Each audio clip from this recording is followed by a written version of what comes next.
Mount Hutt Station is a supplier to specialist venison marketing company Mountain River, and Paul's using Mountain River venison for the main course.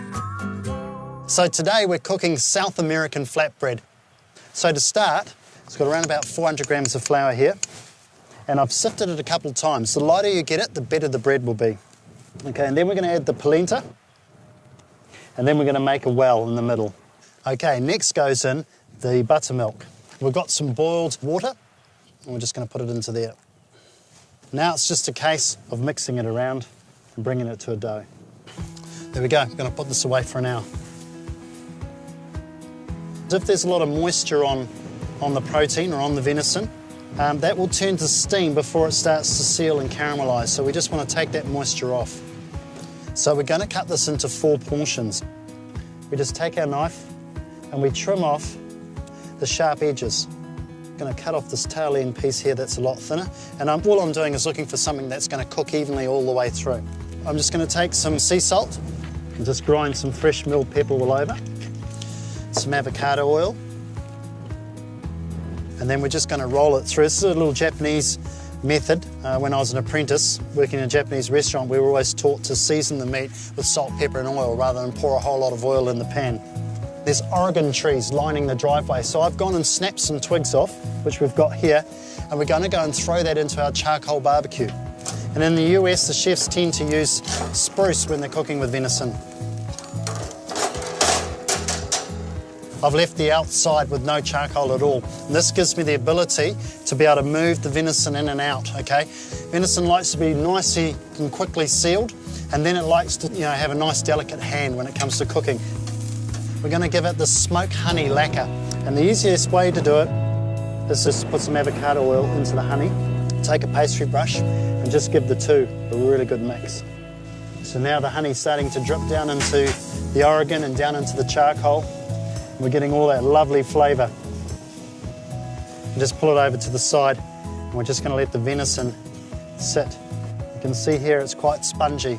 So the next thing we're going to do is we're going to go and get our flatbread. It's been an hour. And you can see it's quite dry on the outside, quite moist on the inside. So all we're going to do is fold the dry into the moist. And then we're just going to roll this out. And then we're just going to cut it into even portions. Mould this into a ball, like so. This is just going to allow us to get a really nice disc shape. And you want to go to around about 2 mils thick. Okay, from there, we're going to take a pastry brush and we're going to apply our duck fat. And this is where we add the salt to the dough. And then we're going to roll it up into a cylinder and just pinch it together like so. And we're going to roll it out quite thin. And that's one flatbread done. Okay, so the venison's been cooking now on the charcoal and it's ready to come off. And we're going to give that around about 7 or 8 minutes to rest before we end up slicing it. So we've got some avocado puree here. There's 1 avocado in here. And we're going to take a juice of a lime. Then we're just going to add some sea salt to this. Okay, so we're going to put this to the side and take some sour cream and just work it with the back of your spoon and get it nice and soft. And then some Marmite. If you prefer Vegemite, that's all good. Both will work. It's going to give this beautiful, earthy, savoury note to our flatbread with the venison. Okay, so now we're ready to put the flatbreads on. And one of the other things we need to do, timing-wise, is we need to put the venison back on the charcoal grill. So we're just going to put some duck fat onto the flatbread.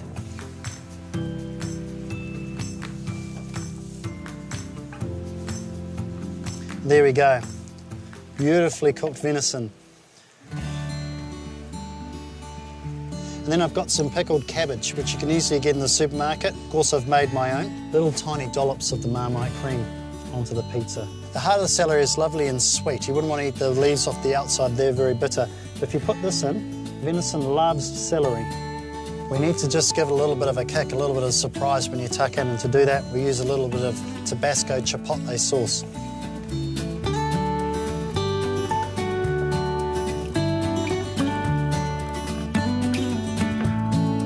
So there must be someone out on the farm.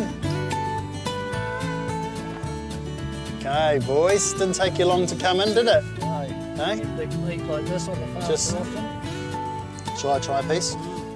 Make sure the chef's up to scratch. Sorry, God. It's worthwhile growing the animals when you get served up like that. Yeah? Yeah. No, Fantastic. can't beat it. Cheers, boys. Yes. Cheers, very good. Yes. Well done. Good work. Yeah.